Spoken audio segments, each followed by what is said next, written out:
Hi friends, ఇవాల్టి మన వీడియోలో చౌచౌకాయ మసాలా డ్రై ఫ్రైని ఎలా తయారు చేయాలో నేర్చుకుందాం. ఫస్ట్లో నేనైతే ఒక మీడియం సైజ్ చౌచౌకాయ తీసుకున్నానండి. దానికి తగ్గట్టు 6-7 పచ్చిమిరపకాయలు తీసుకున్నాను, కొంచెం కొబ్బరి తురుము, కొంచెం కొత్తిమీర, ఒక చిన్న అల్లం ముక్కని చిన్న చిన్న పీసెస్ లాగా చేసుకున్నాను. ఇప్పుడు వీటినన్నింటినీ మిక్సీలో వేసి గ్రైండ్ చేసేసుకోవాలి. నీళ్ళు కొంచెం కూడా వేయకోకుండా మొత్తం గ్రైండ్ చేసేసేయాలి. అలా నీళ్లు వేయకోకుండానే గ్రైండ్ చేసేసేయాలండి. దీన్ని ఇలా ఇంత మాత్రాన డ్రైగా గ్రైండ్ అయినా పర్లేదు. ఆ తర్వాత మీడియం సైజు ఒక ఆనియన్ని తీసేసుకొని ఇక చిన్న చిన్న పీసెస్ లాగా కట్ చేసుకోవాలి. ఇప్పుడు చౌచౌకాయని చౌచౌని ఇలా తొక్క అంతా మొత్తం క్లీన్గా తీసేసేయాలి. ఇలా తీసిన తర్వాత వీటిని 1-2 లాగా కట్ చేసేసేయాలి. ఇలా కట్ చేసిన తర్వాత ఇందులో మధ్యలో ఒక జీడి లాంటి భాగం వస్తుంది కదండి, దీన్ని కూడా ఇలానే తీసేసేయాలి.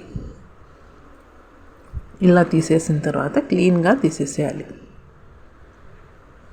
ఇలా తీసేసిన తర్వాత వీటిని చిన్న చిన్న పీసెస్ లాగా కట్ చేసేసుకోవాలి.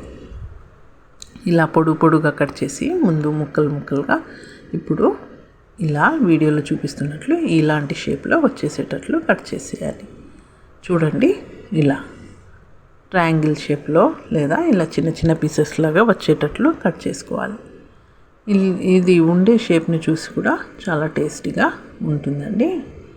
ఈ కూరని ఇలా ఈ షేప్లో ఉంటే చాలా టేస్టీగా ఉంటుందండి. అందుకు డ్రై ఫ్రై కదండి, అందుకు ఇలానే కట్ చేసుకోవాలి. అన్నీ ఇలా పీసెస్ లాగా కట్ చేసుకోవాలి. ఇప్పుడు స్టవ్ మీద కడాయి పెట్టేసి కొంచెం ఆయిల్ వేసేసి ఒక పెద్ద గరిటెతో కరివేపాకు, జీలకర్ర, ఆవాలు వేసేసి చిన్నగా కట్ చేసుకున్న ఆనియన్ వేసేసి పచ్చివాసన పోయే వరకు ఇలా కుక్ చేసేసుకోవాలి. ఇలా కుక్ చేసుకున్న తర్వాత ఈ చౌచౌకాయని కట్ చేసిన తర్వాత కడిగి క్లీన్గా చేసేసుకోవాలండి. ఇప్పుడు ఆ తర్వాత ఈ చౌచౌకాయలోకి ఆయిల్లోకి వేసేసి అందులోకి 1/2 టేబుల్ స్పూన్ ఉప్పు వేసేసుకోవాలండి. ఎందుకంటే ఆల్రెడీ నేను పచ్చిమిరపకాయలు మిక్సీలో పట్టేసేటప్పుడు కొంచెం ఉప్పు వేసేసుకున్నాను, అందుకోసమని.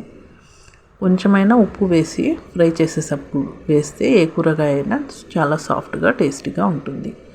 ఇప్పుడు కొంచెం పసుపు, ఈ మసాలా చేసుకున్నాను కదండి, గ్రైండ్ చేసుకున్నాను కదండి, కొబ్బరి, అల్లం, కొత్తిమీర, ఇవన్నీ ఈ మసాలా ఇప్పుడు వేసేసి ముక్కలకంతా బాగా తగిలేటట్లు ఇలా కలుపుకోవాలి. ఆ తర్వాత మీడియం గ్లాస్ సైజ్ వాటర్ వేసేసుకోవాలండి. వేసేసి ఆయిల్లో మసాలా బాగా వేగేటట్లు చేసుకోవాలండి. ఆ తర్వాతే నీళ్లు వేసేసుకోవాలి. ఇప్పుడు ఇది కొంచెం బాగా కుక్ అయ్యే వరకు అలానే పెట్టేసుకోవాలి. మధ్యలో ఇలా కలిపేసుకుంటూ కుక్ చేసుకోవాలండి. ఇలా కుక్ చేసుకుంటే చాలా టేస్టీగా ఉంటుంది. ఇలానే అట్లనే విడిచిపెట్టేస్తే ఇది అడుగంటే అవకాశం ఉంది. అందుకే ఇలా కలుపుకుంటూ కుక్ చేసేసుకోవాలి. ఈ ఎక్సెస్ వాటర్ మొత్తం ఈ చౌచౌకాయ అబ్జర్వ్ చేసుకునేంత వరకు ఇలానే కుక్ చేస్తూ ఉండాలి. మధ్యలో ఇలా కలిపేసుకుంటూ. ఆల్మోస్ట్ రెడీ అయిపోయిందండి. ఇది చపాతీలోకైనా, వైట్ రైస్లోకైనా, పప్పు అన్నంలోకైనా కొంచెం బాగా చాలా టేస్టీగా ఉంటుందండి. ఇది చాలా టేస్టీగా ఉంటుంది. ఆల్మోస్ట్ రెడీ అయిపోయిందండి. మీకు కావాల్సింటే కొంచెం జ్యూసీ కావాల్సింటే ఇప్పుడే ఆఫ్ చేసేసుకోవచ్చు స్టవ్.